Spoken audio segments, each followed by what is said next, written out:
আজকে আমরা আলোচনা করব ট্যাগিং এবং কোলাবোরেশন নিয়ে। এটার কার্যকারিতা কতটুকু এবং লাভ না ক্ষতি। তো আসলে ট্যাগিং আর কোলাবোরেশন বিষয়টা প্রায় একই রকম। আমরা যে কাউকে অনেক সময় দেখা গেছে যে পোস্টের মাঝে ট্যাগ করি।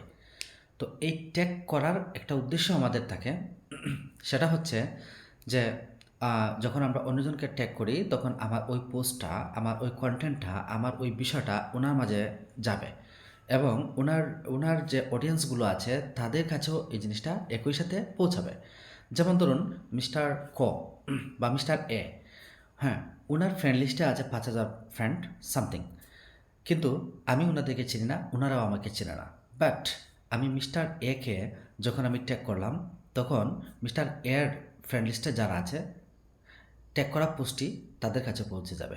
এই উদ্দেশ্যে মূলত আমরা ট্যাগিং করি এবং পেজ থেকে আমরা কোলাবোরেশন করি।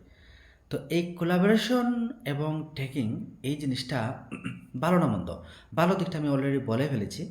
আর মন্দের একটা বিশাল একটা দিক আছে, যেটা আমরা কন্টেন্ট ক্রিয়েটর যারা আছি আমরা এই জিনিসটা নিয়ে অনেকেই না করি, কিন্তু আসলে মূল একটা কারণ আমি এখানে বলার চেষ্টা করছি।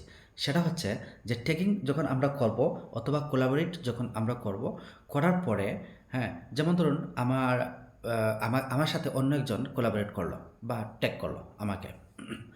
এখন আমি যদি তার সাথে কোলাবোরেটে যদি অ্যাকসেপ্ট করি বা ট্যাগের সাথে যদি আমি সম্পৃক্ত হই, তাহলে আমার জন্য যে সমস্যা হতে পারে, তো সেটা হলো যে উনি যে আমাকে ট্যাগ করেছে বা কোলাবোরেট করেছে, তার যদি কোনো একটা ইস্যু দেখা দেয় বা থেকে থাকে বা ভবিষ্যতে যদি কোনো একটা ইস্যু আসে, তাহলে ওই ইস্যুটার কারণে আমার পেজের উপরেও বা আমার আইডির উপরেও, হ্যাঁ, বা আমার প্রোফাইলের উপরেও ইম্প্যাক্ট পড়তে পারে। কারণ ফেসবুক মনে করবে যে আমার পেজ বা আইডির সাথে ওই পেজ বা আইডির একটা যোগ, একটা রিলেশন আছে। তো ওইটা ভেবেই ওইটার সাথে, ওইটার ইস্যুটার সাথে কারণে আমার জন্যেও একটা ইস্যু, একটা কারণ হয়ে দাঁড়াতে পারে। তো এজন্য আমরা কোলাবোরেট না করতে অনেকেই বলে থাকেন, অনেক কন্টেন্ট ক্রিয়েটরকে দেখেছি যাতে কোলাবোরেট করার কথা না করে থাকেন। তো এই জিনিসটা, এই উদ্দেশ্যে কিন্তু আসলে আমাদেরকে গুরুত্ব দেওয়া দরকার। ধরুন আমি যে পেজটা থেকে আনকমন টিপস, যে পেজটা থেকে আমি এই ভিডিওটা দিচ্ছি, এটার মাদার আইডিতে ধরুন কোনো সমস্যা নেই, ওকে। বাট আমার ধরুন অন্য কোনো একটা আইডি আছে, ওই আইডি থেকে বা ওই আইডির সাথে আমার অনেক ফ্রেন্ড ফলোয়ার আছে, সাপোজ আমি ওই আইডির সাথে আমি কোলাবোরেট করলাম, বাট ওই আইডিতে যদি কোনো ইস্যু থেকে থাকে, তাহলে ওই ইস্যুর কারণে আমার ওই পেজে, ফেয়ার যে পেজটা আছে ওই পেজটাতে ওই ইস্যুটা ধরা পড়তে পারে, চলে আসতে পারে। তো এই জন্যই আমরা কোলাবোরেটটা না করি এবং ট্যাগিংটা না করি।